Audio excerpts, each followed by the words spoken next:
Hey, welcome into the arena today. I'm going to show you how to introduce a shank bit to your horse.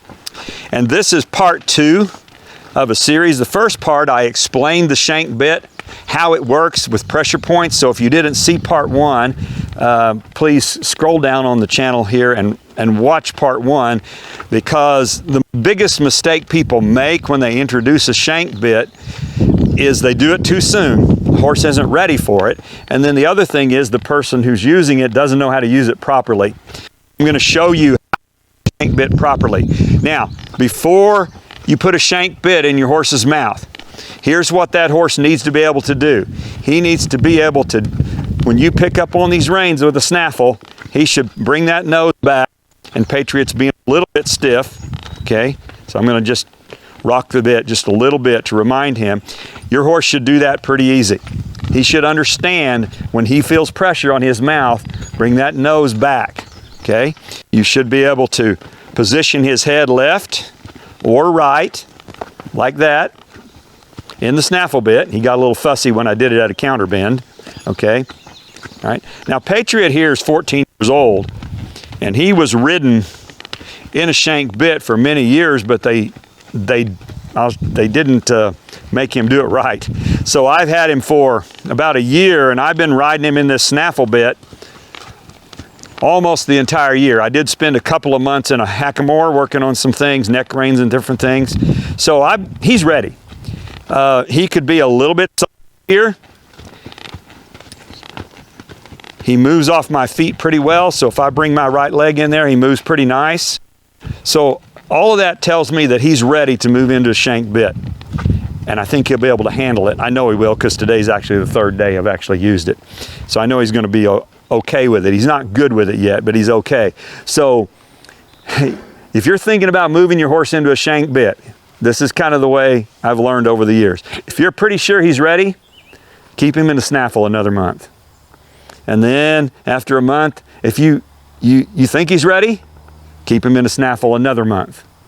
And then after another month, if you're absolutely positive he's ready, then keep him in a snaffle just one more month. And then he'll probably be ready, okay?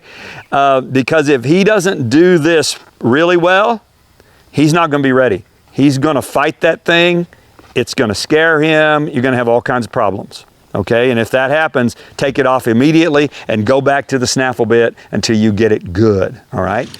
Okay, so this is the bit that I like to use when I'm transitioning a colt, or in this case, an older horse, same thing. And this is a correction bit. And again, if you'll go back to the first video, I go to a little bit more detail on the styles of bits. But I like this one. It just works pretty well. I don't like a correction bit that's got 3 or 4 moving joints that has a bunch of stuff where it's all, you know, really loose. I think that's confusing to the horse. This only has 1 joint, and it's right here in the middle. So you can pull on 1 rein at a time on this shank bit, and that allows you to do some things that the horse, I think, can help them.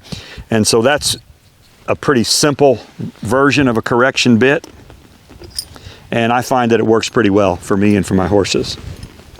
Okay. Okay. And now, before I use it on him, I was using it on another horse. So I'm going to loosen the chin strap 1 notch. In the beginning, when you start using a shank bit, you want to keep this chin strap pretty loose, right? Because it'll give your horse a lot more chance to learn to deal with that chin pressure. Okay, so remember, as I explained in the first video, you've got 3 pressure points on this bit. A snaffle bit only has 1.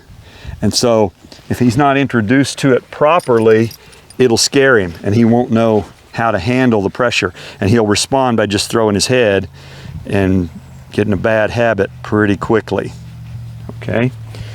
So, again, this is actually the 3rd day that I've done this. This is how I did it the first day, and this is how I recommend you do it. Put that snaffle bit on your horse. I'm sorry, the shank bit. Put the shank bit on your horse. Okay, and he just realized it was on there when he ducked his head down. And then, let's turn him around sideways so you can see. All right. Then I'm going to start putting pressure on it from the ground and see if he's going to be able to give to it. Okay? So I'm going to do that, and he's backing up because he thinks that's what I want him to do. All right. All I'm wanting him to do is give his face like that. So see, again, first day I did this, he was a little bit pushier. There we go. He needs to be able to do that right there. Okay? Now your horse may not do it perfectly at the beginning, but that's what he needs to be able to do. Okay? And he's licking his lips, so he's kind of okay with that. All right, now. So I'm going to ride him around here. And, you know, people look at these different kinds of shank bits, and there are actually thousands of different kinds. And they'll say, oh, that bit is harsh, or that bit is strong. And the answer is no. What's harsh is people, and what's strong is people. You can hurt a horse with any bit. And so, does this bit have the potential to put a lot more pressure on him than a snaffle? It does, but I'm not going to do that because I'm going to ride with really light hands, okay? Especially for the first probably month that I have him in this. I'm not going to pull very hard, but this is power steering, and I like that. So I need a shank bit. Why would I even need one? If you need to ride your horse one-handed, there's a lot of sports that we do, from roping to polo, all kinds of sports that we do, different shows where you need to be able to ride your horse one-handed. And that's what the shank bit is designed to do. It's a one-handed power steering, but you have to introduce it properly. Now this horse was ridden in this bit for years. And what he did was he rooted his nose out and braced up every time somebody touched the bit. So when I got him a year ago, when you touched the bridle, his nose would go out, and sometimes he'll still do it, kind of an old habit. His nose would go out and he'd get bracy. Let me explain. This is the best way I could explain bracy. Imagine a girl and a boy walks up and she doesn't want that boy to touch her.